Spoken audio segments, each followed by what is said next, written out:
Elon Musk isn't just planning moon landings anymore. He wants Starship V3 to build a fully AI-operated satellite factory up there, powered by unlimited lunar solar energy. SpaceX just dropped massive upgrades, 33 Raptor 3 engines generating 21 to 25% more thrust, 1,600 tons of propellant, and a revolutionary heat shield system. But why these exact specifications? The ship stands at 124.4 meters. The booster weighs tons less, yet delivers far more power. What does this unlock that V2 couldn't? So what exactly did SpaceX change to make this lunar factory dream actually achievable?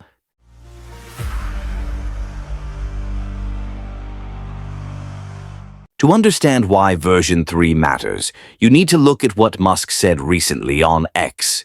He posted about placing AI computers on satellites in sun-synchronous orbit, where solar power runs 24/7, completely free. Launch 1 million of these satellites at 100 kilowatts each, and you generate 100 gigawatts of computing power, roughly 1/5 of California's entire electricity consumption. But then Musk took it further, proposing a fully automated satellite factory on the moon that uses a mass driver, essentially an electromagnetic railgun, to launch satellites directly into Earth orbit without burning a single drop of rocket fuel. Scale that up 1,000 times, and you're looking at the kind of infrastructure that pushes humanity toward a Kardashev Type 2 civilization. So how does Starship V3 fit into this vision? The answer starts with the Super Heavy booster. SpaceX stretched it by 1.3 meters, not to make it look bigger, but to pack in significantly more propellant while maintaining the same 9-meter diameter. That compatibility matters because every booster SpaceX has ever built can still mate with this new version. Inside those larger tanks sits the real breakthrough: 33 upgraded Raptor 3 engines. Each engine now produces 280 tons of thrust at sea level compared to the Raptor 2's 230 tons. But the jump in power isn't even the most impressive part. The Raptor 3 weighs roughly 1,525 kilograms dry, down from 1,670 kilograms for the Raptor 2, and some internal batches have reportedly dropped below 1,500 kilograms. Multiply that weight savings across 33 engines, and the entire booster becomes tens of tons lighter while delivering 9,800 to 9,900 tons of thrust at liftoff, nearly 100 meganewtons. What does losing that much dry mass actually mean for payload capacity? It means Super Heavy can now push Starship to higher orbits with heavier payloads while burning less propellant to reach the same altitude. For tanker missions and the HLS Lunar variant, this translates directly into fewer orbital refueling flights needed before heading to the moon.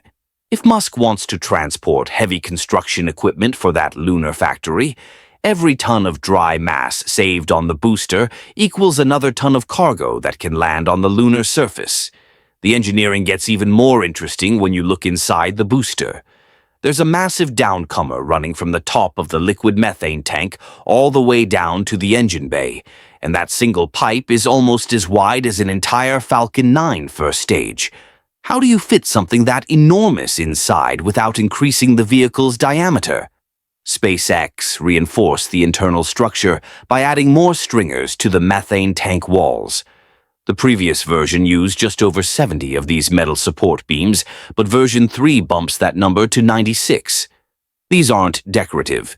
Each stringer handles intense pressure and dynamic loads during ascent, preventing the tank walls from buckling under stress.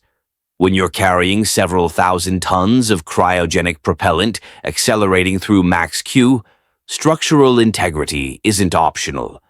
But getting off the ground is only half the challenge. The real test comes when Super Heavy has to return and land itself, either on the chopstick arms at Starbase or on a drone ship in the Atlantic. That's where SpaceX made some counterintuitive changes. Why would you reduce the number of grid fins from 4 down to 3? The answer lies in thermal management and control authority. Each of the 3 new grid fins is roughly 50% larger than the old ones, providing better aerodynamic control during descent. But SpaceX also mounted them lower on the booster's structure, which reduces heating during stage separation when the ship's engines ignite just meters away from the booster's top section. Less heat damage means less refurbishment between flights, which directly impacts turnaround time. And turnaround time is everything when you're trying to deploy hundreds of thousands of tons of Starlink satellites in rapid succession. SpaceX also integrated the hot staging ring permanently into the booster's common dome instead of treating it as disposable hardware that splashes into the ocean after each flight. Version 2 required installing that ring manually before every launch, but version 3 eliminates that step entirely, shaving hours or even days off the pre-flight preparation timeline. Now let's talk about what the ship itself gains. SpaceX optimized the internal layout to increase propellant capacity from roughly 1,500 tons to about 1,600 tons without changing the vehicle's height or diameter. That applies to the standard satellite deployment variant. The tanker version takes this even further by holding between 2,300 and 2,600 tons of propellant. How is that possible without making the ship physically larger? SpaceX shortened the payload bay from 5 structural rings down to just 3 or 4 rings and relocated part of it into the nose cone. This freed up approximately 3.66 meters of vertical space for larger propellant tanks. Think about what that means for mission architecture. Every extra 100 tons of propellant in orbit translates into more delta-V for course corrections, orbital maneuvers, and powered landings on the moon. The ship also features 4 dedicated downcomers now, 3 feeding the vacuum Raptor engines, and 1 central line supplying the 3 sea-level Raptors. All of them are vacuum jacketed to minimize boil-off during extended stays in orbit. These feed lines connect directly into the tanks, eliminating wasted internal volume and improving propellant flow management during critical engine burns. When a fully refueled Starship leaves low Earth orbit for a lunar mission, it carries enough delta-V to complete the trans-lunar injection burn, execute mid-course corrections, and perform a controlled descent onto the lunar surface. By the time an HLS or cargo variant arrives in lunar orbit, it should still have around 300 to 400 tons of propellant remaining, enough to land a 100-ton payload safely and still keep reserves for the ascent back into lunar orbit after the mission wraps up. So even though version 3 only adds about 100 tons of total propellant capacity, that seemingly small upgrade provides the extra energy margin needed for precision maneuvers and stable landings during SpaceX's first uncrewed lunar missions targeted for 2026. But there's one component that determines whether any of this actually works: the heat shield. This is the system that decides whether Starship can be reused hundreds of times or becomes a one-time throwaway vehicle like the Space Shuttle's external tank. For version 3, SpaceX is testing what the engineering community, and even some SpaceX engineers, jokingly call the crunch wrap system. It's a multi-layer thermal protection setup that places a flexible, ultra-heat-resistant composite layer directly beneath the ceramic hex tiles and into the gaps between them. While SpaceX hasn't published the exact material composition, analysts believe it consists of ultrafine silica fibers mixed with a high-temperature polymer and coated with a carbon-phobic layer.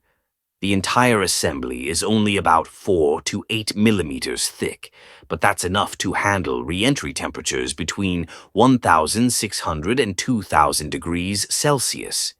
During installation, the crunch wrap layer gets applied wet onto the stainless steel skin.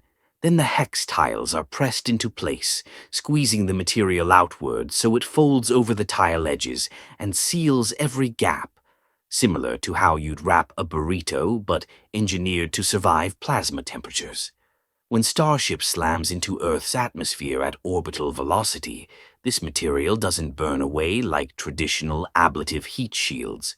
Instead, it enters what engineers describe as a controlled flex mode, compressing and expanding slightly under thermal stress. This constant pressure keeps every tile locked in position and prevents superheated plasma from sneaking underneath the tiles, where it could directly contact the stainless steel structure. Why does that matter so much? Because beneath that thin steel skin sits all the wiring, avionics, plumbing, and critical flight systems that absolutely cannot survive direct plasma exposure. As long as the crunch wrap protects the steel, everything inside survives re-entry intact. SpaceX plans to test all of these upgrades together on Flight 12, scheduled for the first quarter of 2026. This will mark the debut of the complete Block 3 system, with Booster 19 and Ship 39 flying a suborbital trajectory to evaluate the upgraded thermal protection, test in-space engine relight capability, and verify the structural stability of the redesigned vehicle under flight conditions. If Flight 12 succeeds, it validates the entire Version 3 architecture and clears the path for rapid iteration toward orbital refueling demonstrations, which are absolutely essential for any mission beyond low Earth orbit. Because here's the reality. No single Starship launch from Earth carries enough propellant to reach the Moon and return. The physics simply don't work. You need orbital refueling, which means launching multiple tanker starships to meet a single mission vehicle in orbit and transferring propellant in zero gravity. SpaceX has never done this before at this scale. Neither has anyone else, so that's what makes Starship version 3 fundamentally different.